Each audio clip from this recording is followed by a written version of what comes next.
Okay, here's another cabinet here. We're starting off at the top here. At the wall we have a old sales contract for a case dealer from 1935. Hopefully this video comes out. It's a little dark in this room, but we'll see. Down below we have a set of 580s. We have the orange engine and the yellow engine, both in the case box. The orange engine is actually a recalled tractor. The orange paint was actually found to have lead in it, so they didn't want kids playing with it and recalled it. So it's actually a little bit more valuable than the yellow engine. It's also, the yellow engine is more common variation of the 580B. Of course, the real tractor, that's the proper color combination right there. Also have a case-o-matic beekeeper's helmet, or safari hat, however you like to call it, in the center there. Moving down to the first shelf, we have another case-o-matic. This is a little bit of a straw, what I like to think of as a southwestern style cap. And if you can see in behind there, we have some boxes for all these. I'm not sure, it might be getting pretty dark back in there.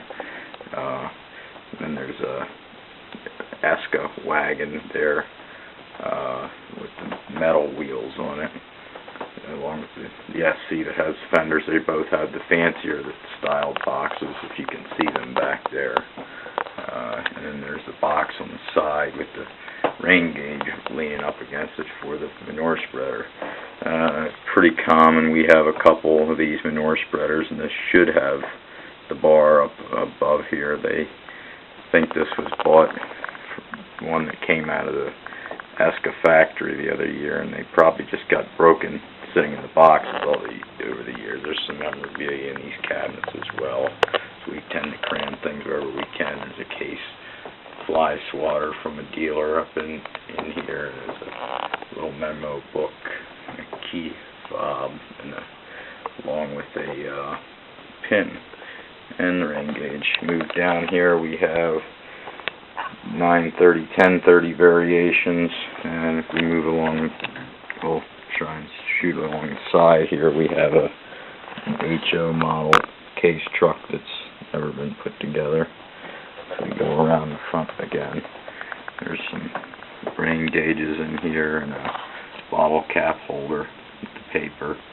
Seen some different variations of these. There's a common one of the 2670 that has that bottle cap set up. I think that's an early 930, be about 1960 as well, 60, 61. There's a lighter there. This is the early version of the 930 tractor, Comfort King. Been out in about 62. This has metal wheels front and rear, as opposed to, you scoot over here. Now this is actually a 1030, not a 930, with the round fenders but plastic wheels. And these are new in the cellophane. This tractor, hopefully you can see good enough, has 1030 decals up on it, and they are actually you could get these in different combinations. The wheels vary. I saw one that brought a decent amount, had all metal wheels just like this 930, but in the bubble box. And as a 1030, that would have been the hardest one to find. I didn't think it was worth the money at the time, but you can get plastic rears and plastic fronts and metal rears and plastic fronts, and you switch them around different ways. And as you go involved, this is the proper 1030. This is still in the cellophane in the box, and this has the actual proper rear fenders. It's the squared ones. What's not proper about these tractors is they're standard, and they never really built a 1030 that was a standard. They all had adjustable front axles, I believe, whether they were Western or standard. They did have those fenders.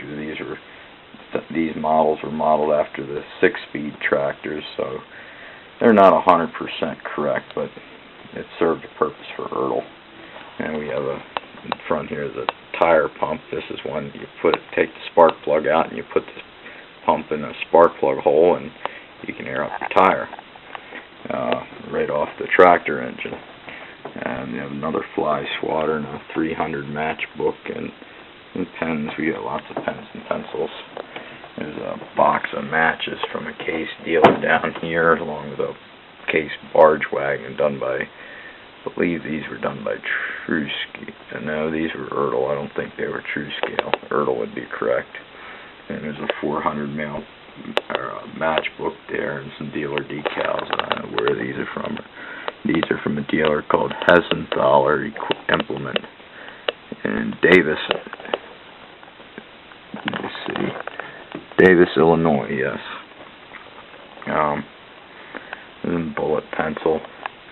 And this is two variations of the 800s that were made by Johann Plastics.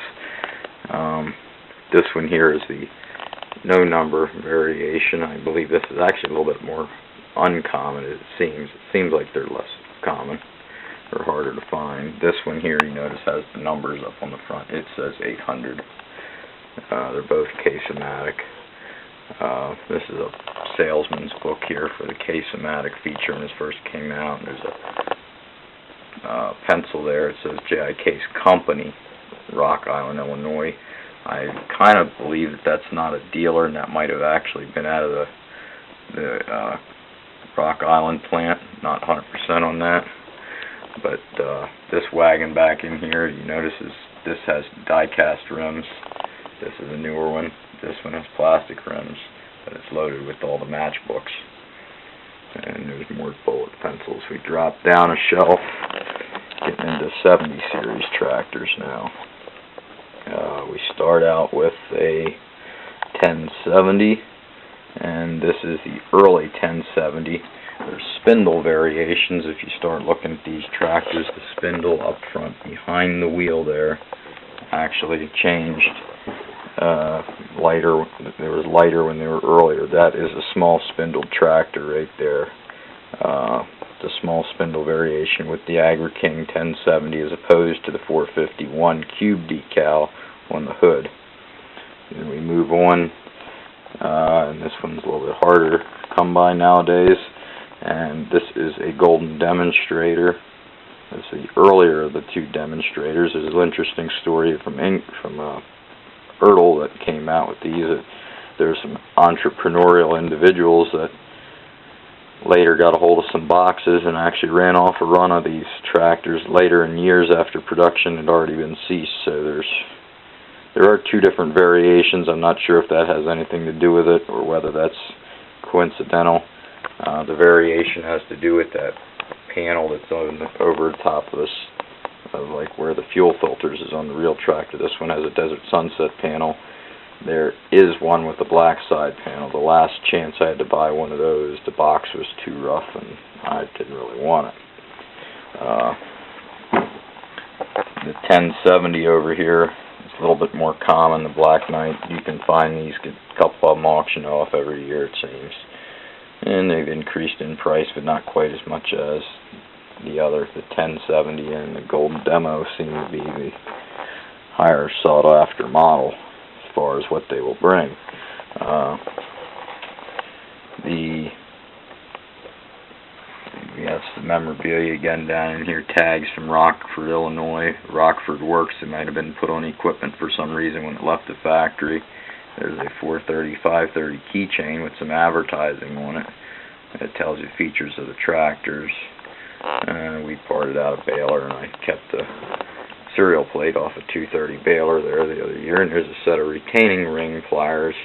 These have actually been the retaining ring pliers probably given out to 70 series tractors or purchased with the 70 series tractors for the 1000 and 540 PTO that was able to be reversed. You actually had to pull the shaft out and put it back in, turn it over to switch it. And there's the Case Power and Equipment keychain there. The Case Power and Equipment dealer from Fort Dodge. That's an interesting one. It looks blue, but it's composed entirely of nothing but little Case logos in different directions overlapping each other. And the old pencil there from Southside Garage, and actually says Case Dealers and Case Cars and Machinery on it. So that's got some age to it. Probably goes back at least to the 20s or so, or maybe even further. And if we drop down another shelf here, I think we have another spreader. That one has the top bar on it and the rubber band. And there's a Esca plow there. Spreader would be by Monarch, the plow would be by Esca. And there's actually something interesting I picked up.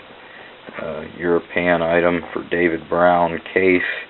What appears it would be a mouse pad, but mouse pad from the 70s at that, and I'm not sure about when computers were popular. Maybe businesses had computers back then. I'm not sure, but that surely seems to be what it is. It's definitely a pad of some sort. And there's some, we'll just take these out for a second. There's some little coaster little tray set from Phoenix in 1981. Dealer meeting Case had. Case had somewhat of a proving ground down in Phoenix. They did a lot of testing, so that's why the meetings were there.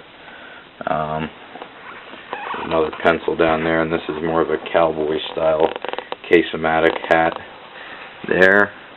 And there's a decal and an old bill of sale from a Case dealer. And we have another SC with fenders on it.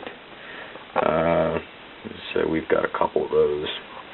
And there's a wagon there. This wagon's a little interesting.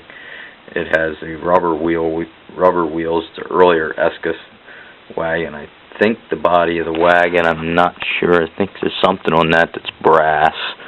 And that wagon is actually a factory reject. It's all original and it's never been painted, but it left the factory without a hitch, and you can tell this is for certain because where the hitch would have been, there's paint there, and if the hitch was there, there wouldn't have been paint there. And it's never been repainted. It's all original. We drop down, there's a Case tilt bed wagon with yet another SC sitting on it. I put it on there for display. I didn't have room in the upper part of the cabinet. There's a salt and pepper shaker from Fondue Lock Implement. I think we have a couple of those. Actually, go around this way. There's two of those trucks in front of each other. Running out of space in the cabinets. I think that's the box for the tractor that's on the truck right there. It's the earlier plain style SC box. And the A.L. Her brother fancy hat we picked up. I think there's actually a couple hats here. Well, most of the other ones I think just kind of plain. That's the only fancy one. Yeah, there's a couple of them more just kind of trucker style. That's a mesh hat. This hat has a solid front with a mesh back, and of course this is from the dealer. And the rain gauge, and there's a nice little pocket knife. It's actually a Zippo pocket knife at that.